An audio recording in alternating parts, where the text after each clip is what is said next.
예레미야 이제 5장인데요. 특히 4장, 5장, 6장은 심판에 대한 말씀이에요. 심판이 있을 것이라 하는 경고의 말씀인데, 특히 오늘 읽은 말씀은 5장 1절에서 9절은 왜 심판을 할 수밖에 없는가, 그들이 얼마나 하나님으로부터 멀어져서 하나님께서 이렇게 심판할 수밖에 없는가, 그 이유를 밝히고 있는데, 그것은 한마디로 그냥 완전히 타락했다, 이렇게 조금도 뭐 여지없이 전적 타락, 그래요. 하나도 남김없이 다 그랬다. 그래서 하나님께서 그 백성들에게 재앙을 내리겠다 하는 것입니다. 그런데 그 와중에도 이렇게 완전히 타락하고 범죄하고 하나님을 떠난 그 와중에, 경고를 하는 중에도 하나님은 항상 미련이 있어요. 어떤 미련일까요? 그래도 지금이라도, 그래도 한 사람이라도, 지금 억장이 무너지겠죠, 그죠? 한 명이라도, 이런 생각을 자꾸 하시는 거죠. 그래서 이 와중에도 또 한 번 기회를 주시는데, 뭐라고 하는 거 아니, 이게 빨리 가서 이렇게 두루 다니며 찾아보라. 의인이 있는지, 하나님을 떠나지 않고 여전히 믿음으로 살고 있는지 한번 찾아보라. 한 명이라도 있기만 하면 내가 그냥 용서해 주겠다, 이런 말씀을 하시죠. 그만큼 이 예레미야 시대에 오죽하면 하나님이 택한 백성들이 다른 나라에서 침략을 받아서 나라를 잃고 고통을 당하고 포로 생활을 해야 되는 그런 비극적인 일을 하나님께서 허락하시겠는가.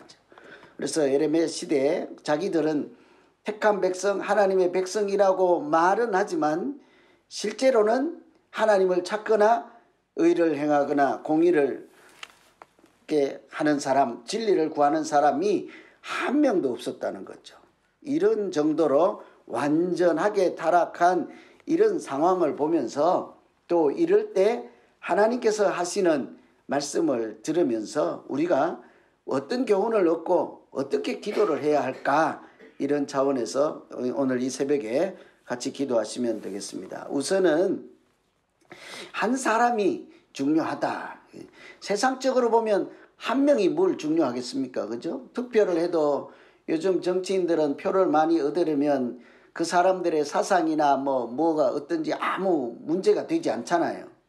예를 들면 이렇게 여러 가지 사회적으로 문제가 되는 그런 부류의 모든 사람들까지 다 그냥 이렇게 표를 얻기 위해서는 손을 내밀지 않습니까? 그런데 이런 시대에 한 사람, 진리를 구하는 사람, 공의를 행하는 사람, 오늘 1절에 보면 너희가 만일 공의를 행하며 진리를 구하는 자를 한 사람이라도 찾으면 내가 이 성을 용서하리라. 딱 한 사람 때문에 전체를 봐주겠다는 거잖아요. 그러니 한 사람이라도 찾으면 용서하겠다. 얼마나 하나님의 마음이 우리가 짐작할 수 있지 않습니까? 한 명만이라도 나온다면. 그만큼 이 말씀은 반대로 모든 사람이 타락한 지경에 이르렀다. 그래서 전적인 타락, 완전한 타락이라고 할 수 있죠. 그래서 어느 지역만이 아니라 온 나라 전체가 완전히 부패하였다, 이렇게 볼 수가 있죠. 그만큼 시대 상황이 악한 상황에 이르렀습니다. 당시에 예레미야 선지자를 통해서 그래서 하나님께서 이렇게 멸망을 예고하시고 이렇게 심판이 곧 임할 것이라 하고 아무리 소리를 지르고 외쳐도, 울면서 불면서 아무리 외쳐도 듣는 사람이 없는 거예요. 지금 아무 문제가 없거든요. 요즘 미국이나 여러 지구촌에 무슨 문제가 있습니까? 그냥 잘 먹고 잘 살고 있으니까 아무 문제 없다는 거죠. 근데 실상은 따지고 들어가 보면 그렇지 않지요. 많이 부패하고 하나님으로부터 멀어져도 유분수죠. 말할 수 없이 그냥 멀어지고 있죠. 완전하게 반대로 가고 있지 않습니까? 그런 형편에서도 하나님이 빨리 가서 찾아봐라. 한 명이라도 찾는다면 용서하겠다. 만일 오늘 말씀 보면 우리가 기억나는 말씀이 있죠. 소돔과 고모라 성을 멸할 때 아브라함과 롯이 당시에 뭐래요? 소돔과 고모라가 이렇게 악이 범람하여서 심판하겠다, 이렇게 불을 내리겠다, 이렇게 아브라함에게 먼저 일러주었더니 아브라함이 그런 거예요. 아브라함 눈에는 거기 만일 괜찮은 사람, 교회 잘 다니고 신앙생활 잘하는 사람 있으면 그 사람은 억울하지 않겠습니까? 그거 다 멸망시키면. 그래서 아브라함 생각에는 그래도 한 50명은 있을 것 같거든. 그래서 그 50명 있는데 어떡하실래요? 만일 하나님 책임지실래요? 그래, 하나님 뭐래요? 괜찮다. 50명 찾으면 봐줄게. 아브라함이 이제 좀 찔리는 거예요. 자신이 없어졌어. 하나님이 워낙 당당하게 나오니까. 5명 한번 빼볼까? 그러고 45명. 그래요? 좋아요. 그럼 난 자신 없는데 5명 줄이죠. 45명 어때요? 그래도 하나님 책임지실래요? 그래도 심판하시겠습니까? 그러니까 뭐래요? 또 이제 주눅이 들은 거예요. 또 자신이 없네. 몇 명까지 내려가요? 10명. 10명. 10명 있으면 어쩔래요, 그러면? 그러니까 이제 50명, 45명, 40명, 30명, 20명, 10명. 내가 아침 세어봤어. 몇 번 했어요? 6번이나 물어봐. 그러면 어쩔 건데요? 그래도 하실 건데요? 자꾸 쪼그라드는 거예요, 아브라함. 그 10명. 마지막에도요, 예끼 이놈 하지 않잖아. 10명이라도 찾기만 한다면 내가 이 심판을 거둘 것이라. 그런데요, 오늘은 몇 명이에요? 1명. 그만큼 시대가 악한 거야. 1명이라도 찾기만 한다면 그냥 너희 전체를 다 봐줄게. 그래서 뭐 공의를 행하고 진리를 구하고 그 내용보다도 우리가 먼저 생각할 수 있는 것, 우리 이 시대에 한 사람만 제대로 믿어도 하나님 기뻐하시는 신앙생활을 해도 매우 중요하구나. 오늘 아침에 그냥 다른 기도하지 않고 무슨 기도하면 좋을까요? 내가 바로 그 한 사람 되면 어떨까요? 한 사람 하실래요? 에이, 뭘 해요. 그러면 다른 사람 교회 안 나올 때도 교회 나와야 되고, 다른 사람 선교 안 갈 때도 선교 가야 되고, 다른 사람 놀러 갈 때도 나는 교회 지켜야 되고, 다른 사람 뭐 할 때도 나는 성경 읽어야 되고, 다른 사람 뭐 할 때도 나는 기도해야 돼. 하실래요? 봐요. 확 줄었잖아요. 이제 2명으로 줄었잖아요. 이게 보통이 아니라고. 그런데 그 한 사람의 중요한 그 하나님의 마음만 우리가 읽으면 얼마든지 할 것 같아. 나시린이 그런 사람들이지 않습니까? 나시린 같은. 그죠? 그냥 인생을 하나님께 들은. 실제로 목회자는 신학교 가서 공부해서 졸업장 받은 사람이 아니에요. 제가 볼 때는. 목회자는 그냥 신학교 졸업해서 자격증 따 안수 받았다가 아니야. 그냥 자기 인생 내려놓고 욕심내지 말고, 사적인 그런 욕심내지 말고 그냥 이렇게 목회를 위해서 자기 인생을 바친 사람이에요. 어쩌면 불쌍한 사람들이에요. 개인적인 향락이나 개인적인 비전이나 이런 거 없어요. 뭐 가족이나 이런 것도 사실은 없어요. 예레미야처럼. 예레미야는 이렇게 눈물의 선지자라고 그래도 장가도 가지 말라, 자식도 낳지 말라, 오직 하나님 말씀만 선포해라. 그런데 누가 들어줘요, 뭐 믿어줘요, 돌 던지지요, 감옥에 쳐넣지요, 채찍으로 때리지요. 그럼에도 불구하고 하나님 말씀을 전할 수밖에 없는 그런 사람들이 목회자인 거예요. 자격증 아니에요. 신학교 나와서 안수 받았다고. 저는 그 목사라는 이름 듣는 것이 막 자랑스럽고 그렇지 않아요. 그래서 시장이나 어디 가면 생전 그런 소리 안 해요. 그 고통스러운 직업을 뭘 가서 자랑스럽다고, 그게 무슨 타이틀이나 되는 양 하고 어디 가서 내가 목사인데요 뭘 그러냐고. 실제로 그렇지도 않죠.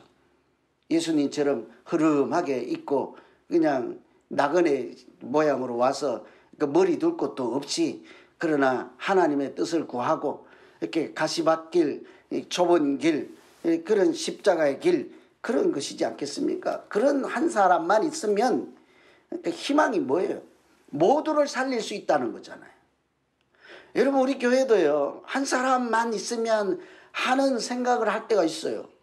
정말로 진실로 신실한 한 사람만 있으면 그 사람의 선한 영향력이 우리 모두를 감동 감화시키는 하나님께서 내리시는 은혜와 축복의 통로가 될 텐데, 그죠? 그렇지 않습니까? 그 누구인지는 몰라요. 이건 담임 목사 얘기하는 게 아니에요. 우리 누군가 이름 없는 한 사람이 진실로 하나님이 기뻐하시는 사람 될 때 그 한 사람이요 결정적으로 모두를 살리는 사람, 구원에 쓰임받는 사람 될 줄로 믿습니다. 결정적일 때 하나님은 많이 안 불러요. 아주 결정적일 때는 딱 한 사람. 여러분 아주 중요한 일은요 많은 사람하고 의논하지 않습니다. 딱 한 사람. 언제 한 사람이에요? 아브라함을 불러서 온 세상이 바벨탑을 쌓고 하나님께 도전장을 내밀 때 하나님이 몇 사람 불러요? 한 명. 저는 창세기를 읽을 때마다 한 명의 숫자의 중요성을 매번 새삼스럽게 느껴요. 여러분 온 세상이 죄와 악으로 범람해서 물로 심판할 수밖에 없을 때 하나님이 몇 명을 불렀습니까? 몇 명에게 너는 조용히 산에 올라가서 방주를 만들어서 하나님이 살아계심을 보여주고 너 자신도 구원을 얻어라. 누구에게요? 한 명.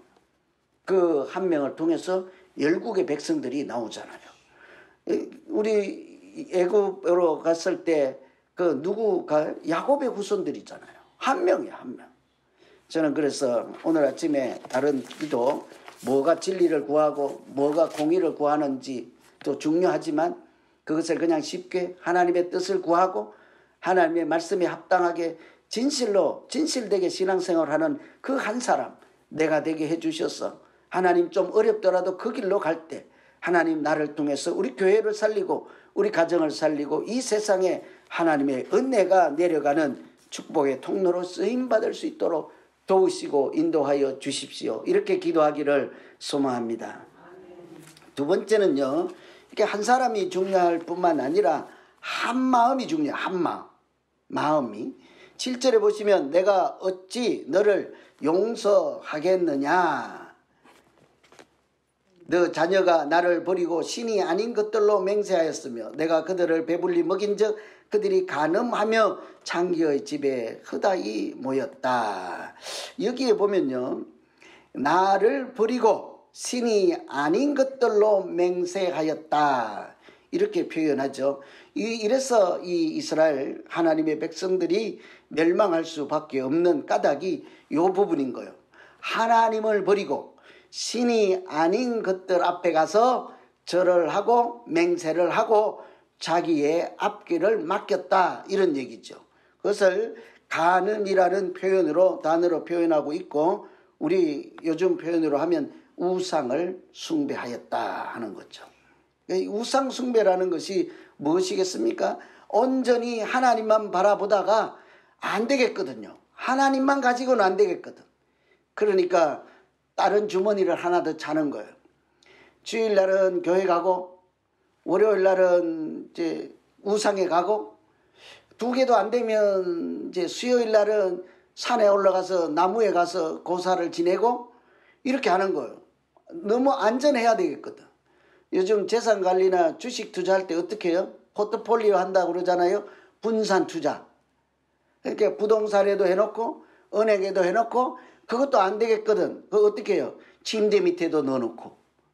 그래서 침대 밑에 다 넣고 지금 불안불안하고 여기 앉아 계시잖아. 그죠? 다들 이렇게 우리 신앙생활이 그렇다는 거지. 처음에는 하나님만 바라보다가 안 되겠거든. 그러니까 그냥 나무 밑에 가서 고사도 지냈다가 안 되겠거든. 그래서 또 다른 우상을 섬기다가 그래도 안 되겠거든. 그래서 하나님 믿지 않는 다른 나라에 가서 도움을 요청하기도 하고 실제로 이제 앞으로 그런 일이 일어나요.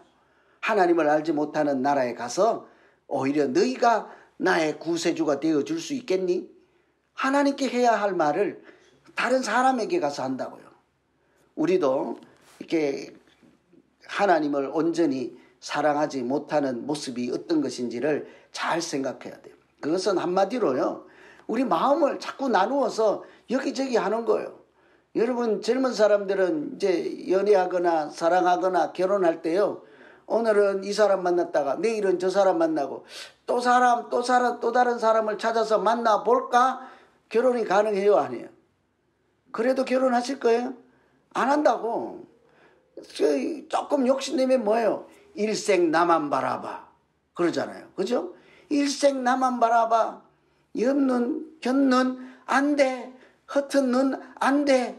사람도 그런데 똑같아요. 하나님. 그래서 질투하시는 하나님. 하나님이 무슨 질투를 해요, 질투는. 단 한 가지에 의해서. 하나님을 버리고 우상을 섬길 때 그렇게 하지 말라고 강조하는 표현으로 질투하시는 하나님. 이 우상을 숭배하는 것은 한마디로요, 마음을 자꾸 여기저기 나누어 주는 거예요. 사랑은요, 마음을 나누어 주는 것 아니에요. 나누어 줘야 사랑인데 뭐 콩 한 조각이라도 나누네, 그거 말고 마음을 여기 사랑했다가 앞에서는 이 말하고 뒤에서는 저 말하고 두 마음이잖아요. 그렇죠?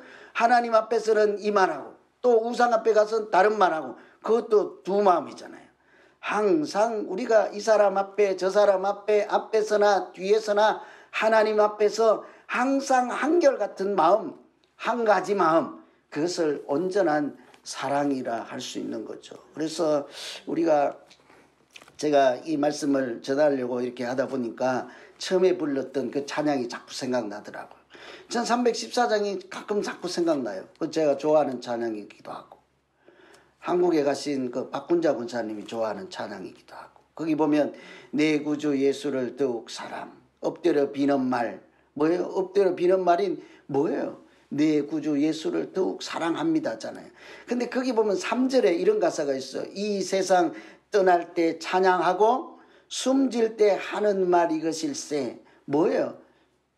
이 세상 떠날 때도 찬양하고 숨질 때 이렇게 하는 말, 엎드려 비는 말 뭘게요? 다만 내가 비는 말, 내 구주 예수를 더욱 사랑합니다. 우리 인생의 목적이 될 수 있을까요? 이 찬양이? 이 세상 마지막 날까지 찬양하는 사람으로 살기를 원합니다. 마지막 순간에 내가 비는 말 단 한 가지, 우리 자식들 좀 잘 봐주세요. 우리 좀 나라 좀 잘 지켜주세요. 이런 얘기가 아니라 뭐예요? 내 구주 예수를 사랑합니다. 가끔 저는 그래서 이 찬양을 항상 마음에 두고 있어요. 우리의 믿음 생활이라고 하는 것이 하나님을 온전하게 사랑하는 것이지 않겠습니까? 왜냐하면 하나님이 나를 먼저 사랑하신 것에 대한 마땅한 보답, 마땅한 우리의 행할 바이기 때문인 거죠. 그래서 오늘 우리가 기도할 것은 참 어려운 세상 형편 가운데서도 한 사람 때문에 하나님이 자비를 또 용서를 베푸시는 것을 보고 그 한 사람 내가 되게 해주시고, 하나님 내가 진실로 하나님을 사랑하여서 그 사랑의 역사가 이 땅에 나타나게 하여 주시옵소서. 이렇게 기도하며 소망 있는 날 되기를 간절히 기원합니다.